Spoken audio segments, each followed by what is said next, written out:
자, 여러분 안녕하셨어요? 오늘의 김종덕의 사상체질 이야기입니다.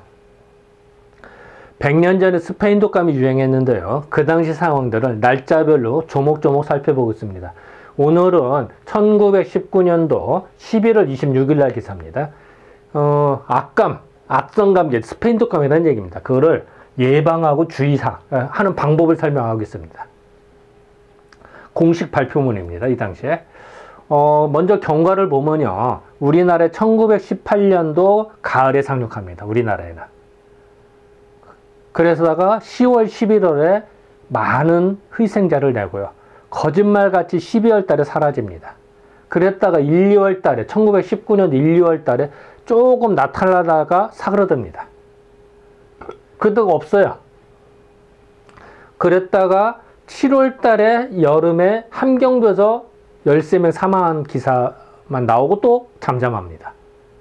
그랬다가 10월에 들어와서 중국에서 발생이 됐네? 일본에서? 그러더니 11월 20일 날 되더라 개성에서 나타나기 시작합니다. 그리고 22일 날 서울에 집단 발병이 됩니다. 그러니까 이제 국가 차원에서 예방하는 주의사항을 공개적으로 크게 발표를 합니다. 왜냐하면 그 1년 전 1918년도에 대참사가 또 발생되면 안 되니까 이런 주의사항을 단단히 발표하게 되는 겁니다. 11월 26일 기사 이렇게 보내요. 악감, 나쁜 감기라는 얘기죠. 악감을 예방하고자, 미리 방비하자, 미리 조심하자, 뭐 이런 얘기죠. 각 도지사에게, 이제 정부 차원에서 각 도지사에 명령을 내리는 거예요. 그래서 좀 각 도지사에게 통첩은 뭐 알린다 이런 얘기입니다. 지금 공문을 보냈다 이렇게 보면 됩니다. 통첩과 주의서, 통첩은 알린다는 얘기, 주의서는 이런 안내문, 이런 거 건강 조심하세요, 뭐 조심하세요 이런 안내문이 있잖아요. 주의서를 잘 보고 걸리지 않도록 주의해라. 미리 예방해라. 그러니까 국가적인 차원으로 대대적으로 홍보하는 겁니다. 자, 이제 구체적으로 보겠습니다. 내용이 약간 길어요. 악감을 나쁜 감기를 예방하고자 각 도지사에게 통첩 알려줬다. 통첩과 주의서를 잘 보고 걸리지 않도록 주의해라. 미리 조심하자. 뭐 이런 얘기죠. 무서운 악성 감기가 이제 스페인 독감이 조선 내 음습해서, 며칠 전에 개성에서 나타나고 서울에서 나타났어요. 그러니까 이제 이런 음습을 해서 하는 조짐이 있음으로써 이제 전국적으로 퍼지는 거 아니야? 라고 하는 이제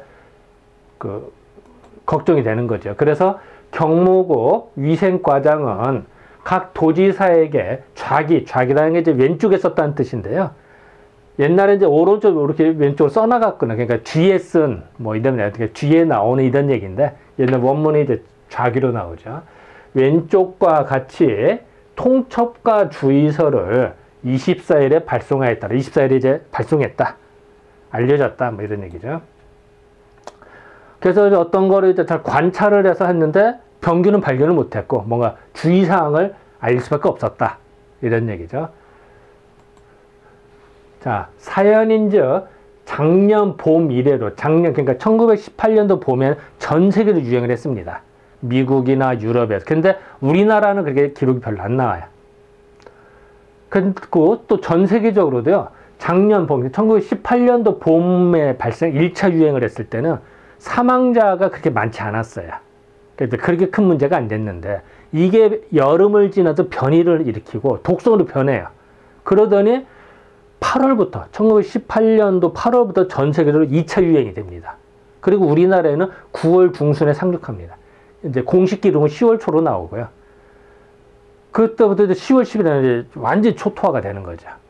그 얘기입니다. 그래서 작년 봄 내로, 봄 이래인데 1회자를 뺀 거거든요. 그러니까 봄 내로, 작년 봄에 전 세계 각지가 모두 유행이 된 소위 악성 감기, 스페인 독감은 이 얘기입니다. 우리나라는 1918년도 봄 이야기가 안 나오죠, 당연히. 그랬다가 이것이 작년 1918년도 첫 가을에 조선에 미쳐, 조선에 상륙이 됐다는 얘기죠. 전 세계도 2차 유행인 것이 우리나라에 상륙이 됐다는 얘기예요. 그래서 조선 전도, 우리나라 전국을 휩쓸다시피 하여 무려 800만 명의 환자와 사망자 수십만 명에 달한 참상을 이룬 것은 진실로 유감한 일이다. 이게 이제 이 부분이, 자, 여기서 800만 명의 환자라 해도 공식 기록은 이것부터 찍어야. 근데 환자가 더 늘어났고요. 사망자는 공식적으로 14만 명밖에 안 되는데 수십만 명이라고 했거든요. 그 뒤에 더 추가된 걸로 보이는데 그건 거기까지 다 조사가 다 안 됐습니다. 어쨌든 이게 좀 약간 공식 기록과 비공식 기록의 차이로 좀 보입니다. 어쨌든 뭐 이 당시에 수십만 명으로 봤다. 다시 보면은 1919년 1월 30일 기사에는 우리나라에서 1918년도 스페인 독감으로 750만 명의 환자가 생겼다고 그랬어요. 그런데 800명으로 50만 명도 늘죠. 그리고 사망자가 공식 14만 명이 있습니다. 그런데 수십만 명이라고 했거든요. 이게 도대체 30만 명인지 50만 명인지 90만 명인지 알 수가 없는 거죠. 수십만 명. 물론 수십만 명은 되게 한 4, 50만 명을 되게 말하죠. 일반적으로. 근데 알 수는 없죠, 이게. 그리고 이게 비공식적인 말이니까. 어쨌든 이런 말이 나옵니다. 그래서 일단은 체크를 좀 해놓고요. 그런데 근래 내지는 일본입니다. 일본과 기타 조선에서 또다시 그 병이 만연하는 모양. 자, 홍콩, 중국, 일본의 곳곳에서 막 발생이 됐어요. 그랬다가 며칠 뒤에 우리나라에 상륙을 한 겁니다. 이제 그 기사 내용입니다. 유래, 그러니까 원래 유래는 그 병의 병독은 감기철에 드는 동시에 병세를 감기철이라는 거는 추워졌을 때도 말합니다. 추워졌을 때 본격적으로, 지금도 우한폐렴을 걱정하는 게 그거예요. 이게 이제 우리나라에 이제 봄에 상륙을 했잖아요. 물론 이제 늦은 겨울에 상륙했습니다만, 요게 이제 변이를 일으킨단 말이죠. 그래서 더울 때는 힘을 못 써요, 이놈들이. 그래서 변이를 일으켜서 전파력이 더 세질지, 아니면은 치명률, 사람 빨리 죽이게 만드는 치명률이 높아지든지, 독소로 변하면 이제 골치 아파지는 거야. 근데 그걸 알 수가 없어요, 사실은. 그래서 이번 겨울이 돼서 가을, 겨울이 어떻게 나타날지가 관건입니다, 사실은. 이제 그거는 미지수. 이 당시에 기록 보면 그렇습니다. 그래서 대개는 패턴을 겪었는데 이번도 그렇게 겪을지 아니면 그냥 잠잠해질지 그건 모르죠. 어쨌든 역사적인 관점으로는 이렇게 대유행을 했을 때에는, 팬데믹이 됐을 때에는 아마 변이될 가능성이 상당히 높습니다. 그게 이제 걱정스러운 거죠, 사실은. 역사적인 기록으로 보면 그렇습니다. 그래서 이 당시에도 더 그렇다. 노소 남녀노소인데 거꾸로 썼죠. 이때 이렇게 씁니다. 노소, 나이 많은 사람과 적은 사람, 남녀를 물론하고 침노, 걸려서 그 전염력이 심대 매우 크더라. 그러니까 특정 계층이 없는 거예요. 모든 사람이 걸릴 수 있는 거야. 지금도 보면은 어린애서부터 젊은 사람, 노인, 청년 다 걸리잖아요. 그러니까.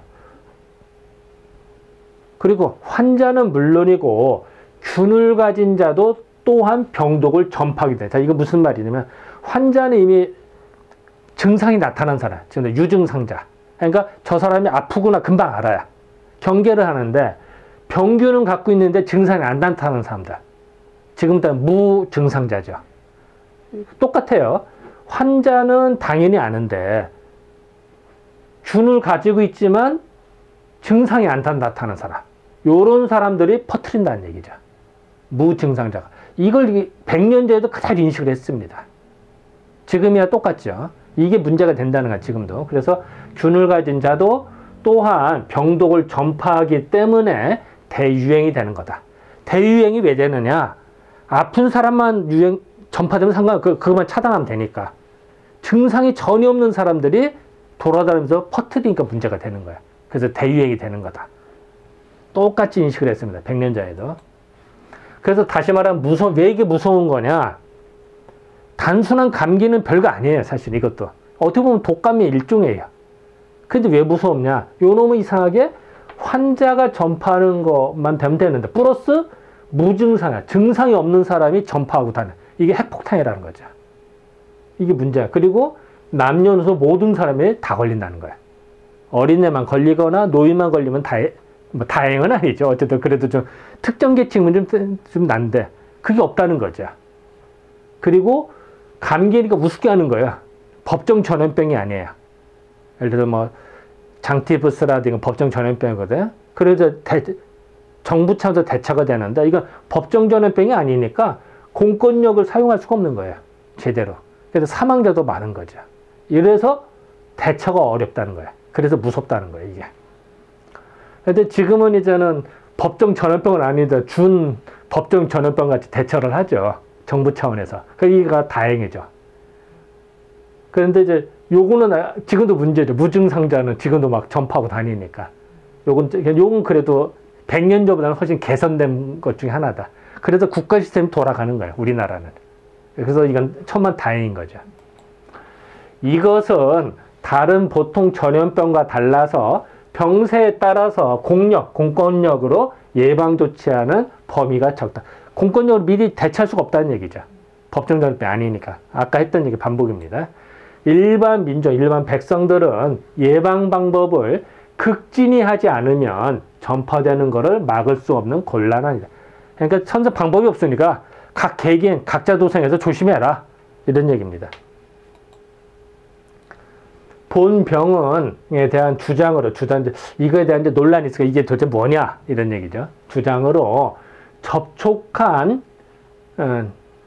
접촉해서 전염이 되는 특히 환자 또는 균을 가진 자, 아까 이제 무증상자 얘기했죠. 이런 자가 뱉는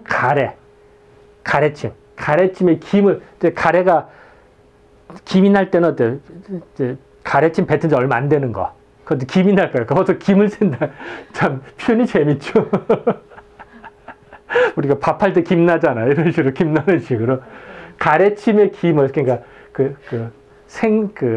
싱싱한 가래침? 싱싱한 건 아니지. 어쨌든, 방금 뱉은 가래침에 김을, 오래되면 이것도 죽을 거 아니에요.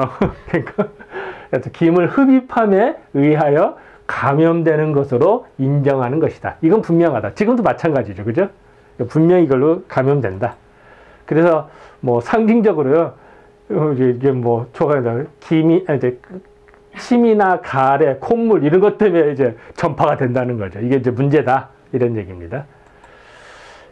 그 뒤인데 이제 이뒤라고 해요. 이거 뒤로 뭐 이런 얘기인데 지금 이뒤라는 표현 잘 안 쓰죠. 이거 뒤, 그 뒤에 유행 상황을 보아서 적당히 처치를 할 것은 물론이겠으나 이게 뭐 당연히 조치를 해야 되는데 먼저 좌기는 왼쪽에 적은 건데 뒤에 적었다는 얘기죠. 왜냐하면 이제 옛날에는 오른쪽에서 왼쪽으로 글을 썼거든요. 그래서 좌기는 이제 뒤에 썼다 이런 얘기죠. 그 몇 개의 조항에 의해서 일반 민족 백성들의 자위는 이제는 스스로 잘 자기 지킨다는 얘기다.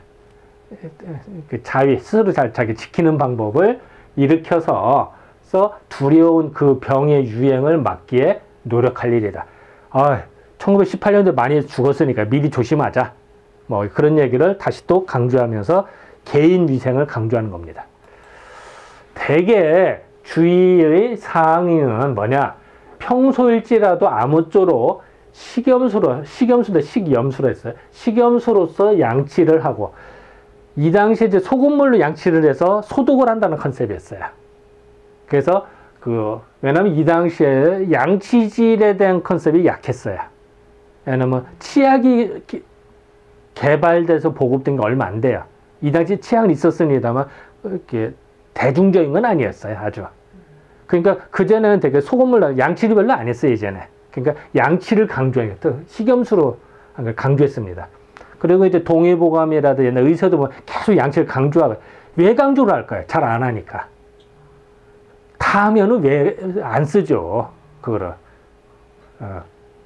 그래서 양치하고 그리고 이게 이제 그 공기로 전파되니까 코와 이에 병균이 있다고 생각해서 양치물로 닦아내야 된다고 본 거예요. 그러면서 상당히 좋습니다. 지금도 권장할 만합니다, 이거는.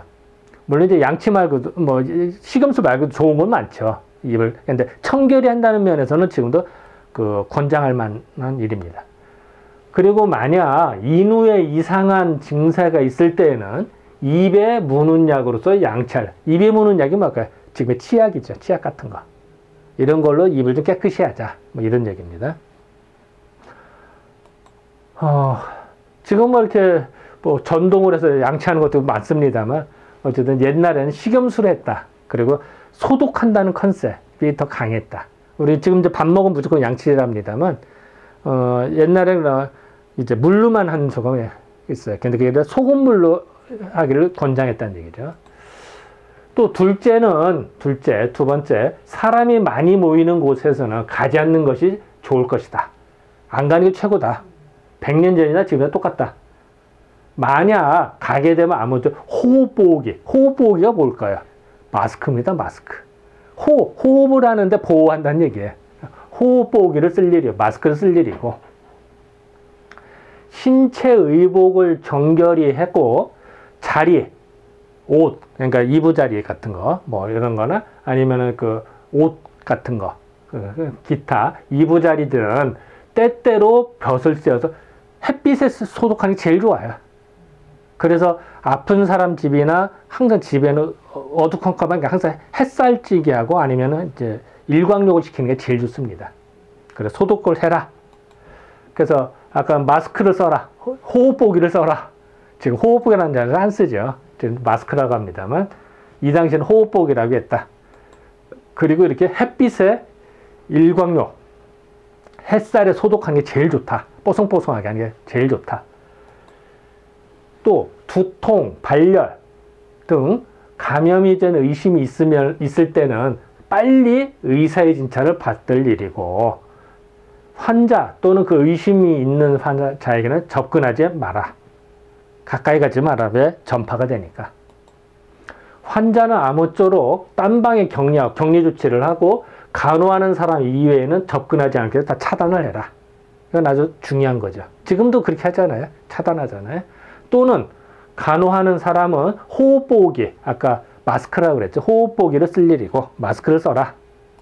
상당히 강조해서. 그래서 이렇게 격리 조치, 뭐 지금도 어떤 격리 조치 하죠. 그죠? 스테이 홈, 집에 있어라. 뭐 격리 조치, 방해 격리 조치 이런 거죠.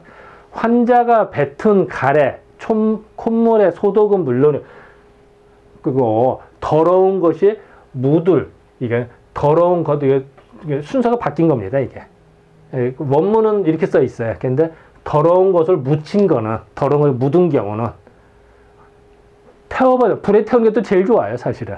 영화 보면 그런 거 나오죠. 이렇게 지저분한 것들이나 환자가 사용했다가 다 불에 태우는 거. 또는 태우기 어려운 거는 상당히 소독을 완벽히 소독을 해라. 이런 얘기죠. 그래서 우리가 소독의 중요성들을 예전에도 똑같이 인식을 했다. 이거는 뭐 100년 전뿐 아니라 200년, 300년 전부터 계속 강조를 하거든요. 이런 얘기합니다. 자, 고차를 보겠습니다.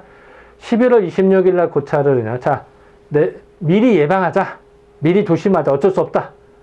그리고 이거는 무증상자가 전파하기도 위험하기 때문에 더 그렇다. 100년 전에도 그대로 인식을 했다는 얘기예요. 그리고 지금도 같습니다만 침이나 가래, 콧물 조심하자. 그래서 마스크를 써라는 얘기죠. 그리고 코나 인후부로 전파가 되니까 식염수로 소독을 해라. 이런 컨셉이고 마스크, 소독, 격리 지금하고 똑같습니다. 이 당시에도 그대로 인식을 하고 시행을 했다. 이런 걸 알 수가 있었습니다. 자, 지금까지 11월 26일에 대한 기사를 살펴보았습니다. 네, 감사합니다.